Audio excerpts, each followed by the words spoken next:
Welcome back our YouTube channel.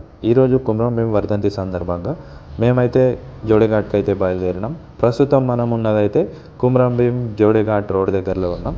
ప్రస్తుతం అయితే అందరూ ఇంటికి వెళ్ళిపోతున్నారు. మేము ఇప్పుడైతే జోడేఘాట్కి వెళ్ళే దారిలో ఉన్నాం.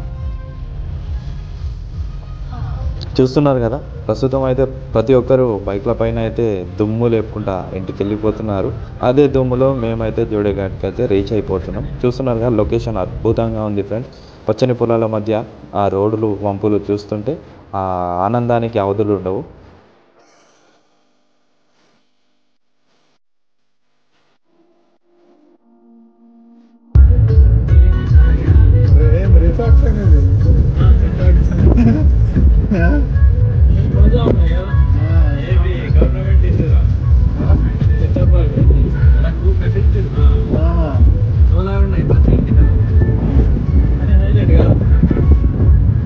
అక్కడ కనిపించేదే జోడేఘాట్ ఫ్రెండ్స్. కొండల మధ్య అక్కడ ఊరు కనిపిస్తుంది చూడు, ఆ ఊరే జోడేఘాట్, కుమ్రం భీం జన్మస్థలం. సో ఫ్రెండ్స్, మనమైతే ఇప్పుడు జోడేఘాట్కి అయితే రీచ్ అయిపోయినాం. ఇప్పుడు ప్రస్తుతం అయితే టైం 4 o'clock అయిపోతుంది. మేమైతే లోపలికి అయితే వెళ్ళిపోతున్నాం. ప్రజలంతా సందడి సందడి చేస్తూ ఇంటికి అయితే వెళ్ళిపోతున్నారు. ఇక్కడ చూస్తున్నారుగా, మా కార్ని అయితే లోపలికి అయితే తీసుకెళ్ళనిస్తలేరు. సైడ్లో పార్కింగ్ ఉంటుంది, ఇక్కడ ఆపేయండి అని చెప్పి మమ్మల్ని అయితే ఇక్కడ కారు చాలా దూరమే పార్క్ చేయించి ఇక్కడ నుంచి నడుచుకుంటూ వెళ్ళిపోతున్నాం ఫ్రెండ్.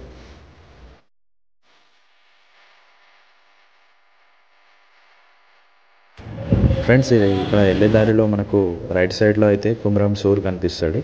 కుమ్రం సూర్ విగ్రహానికి మనము ఘన నివాళులు అర్పించి, అప్పట్లో కుమ్రం భీంతో పాటు కుమ్రం సూర్ కూడా ఈ పోరాటంలో పాల్గొనడం జరిగింది. సో ఈ కుమ్రం సూర్ అనే ఆయన కులం తెగకు చెందినవాడు, మన గిరిజనుడే.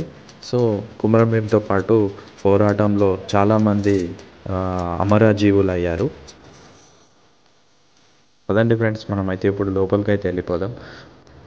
కుమ్రం భీం నినాదాలు జల్ జంగల్ జమీన్, వాటి కోసం అయితే పోరాటం చేసిండు. కాబట్టి ఇక్కడ మీకు కనిపిస్తున్న ఈ 3 తోరణాలు అయితే, ఒకటి జల్, జంగల్, జమీన్, ఈ 3 తోరణాలు వాటికి ప్రతిరూపాలు.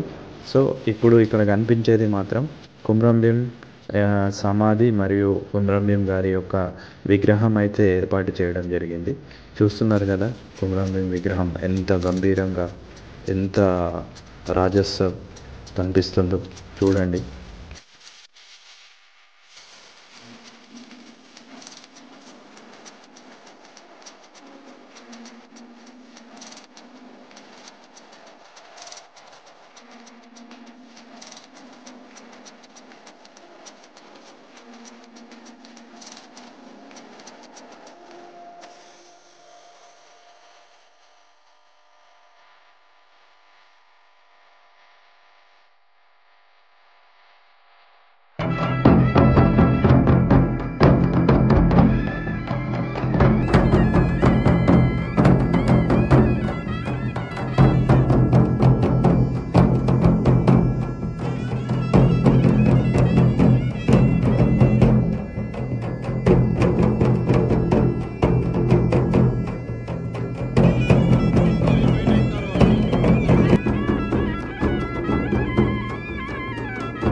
చలో పదండి ఫ్రెండ్స్, మనమైతే ఇప్పుడు మ్యూజియంకి అయితే వెళ్ళిపోదాం. మ్యూజియంలో ఎలాంటి వస్తువులు, పూర్వకాలంలో కుమ్రం వాడిన వస్తువులు, ప్రస్తుతం గిరిజనులు వాడుతున్న వస్తువులు ప్రతి ఒక్కటి మీకైతే చూపిస్తా.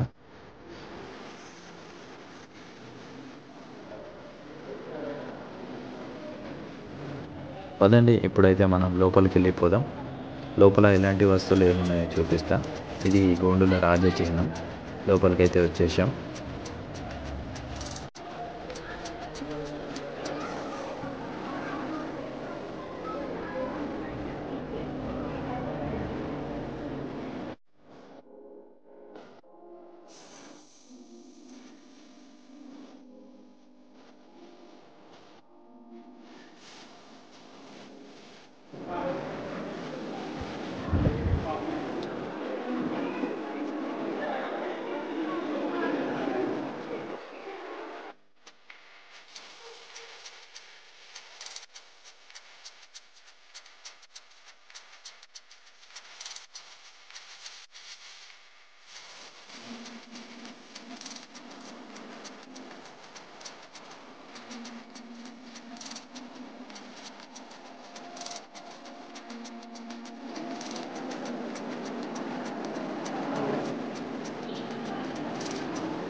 చూస్తున్నారు కదా ఫ్రెండ్స్, ఇక్కడ కనిపిస్తున్న బొమ్మలు గిరిజనుల పంచాయతీ ఎలా అయితే నిర్వహిస్తారో అదేవిధంగా ఇక్కడ విగ్రహాలు అయితే ఏర్పాటు చేయడం జరిగింది. అక్కడ మధ్యలో కనిపిస్తున్న వారైతే పట్ల దేవరి మహాజన్.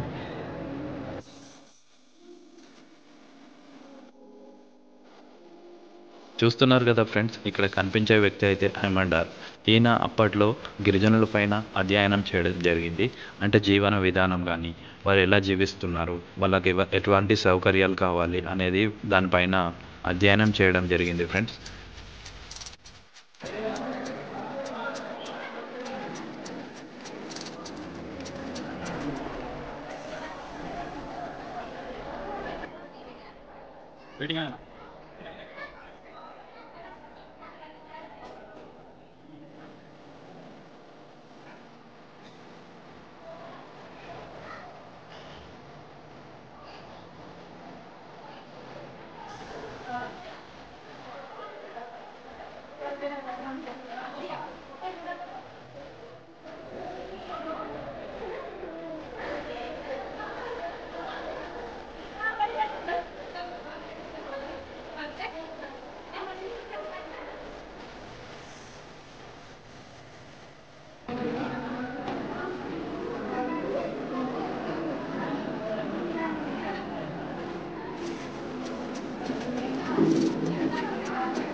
ఈ ప్రాంగణము ఈ ప్రాంతం అద్భుతంగా ఉండాలి. చాలా లక్షల మంది మా మా పోరాట యోధుడికి నివాళులు అర్పించాలి, స్ఫూర్తి పొందాలి. వచ్చిన వాళ్ళకు కూడా కొంత ఫెసిలిటీ ఉండాలి. బట్ ఇక్కడ వ్యాపార కేంద్రంగా లేదా టూరిజం అంటే ఏదో వచ్చి తాగటం తినటం అంటే కాదు, స్ఫూర్తి పొందడం కోసం ఒక హిస్టారిక్. చూశారు కదా ఫ్రెండ్స్, ఈ చిన్న వీడియోనైతే మేము ముందుకైతే తీసుకొచ్చాం. ఇలాంటి మరిన్ని వీడియోల కోసం మా ఛానల్ని సబ్స్క్రైబ్ చేసుకొని మాకు మంచి సపోర్ట్ని అందిస్తారని కోరుకుంటూ ఈ వీడియోనైతే ఇంతటితో ముగిస్తున్నాం.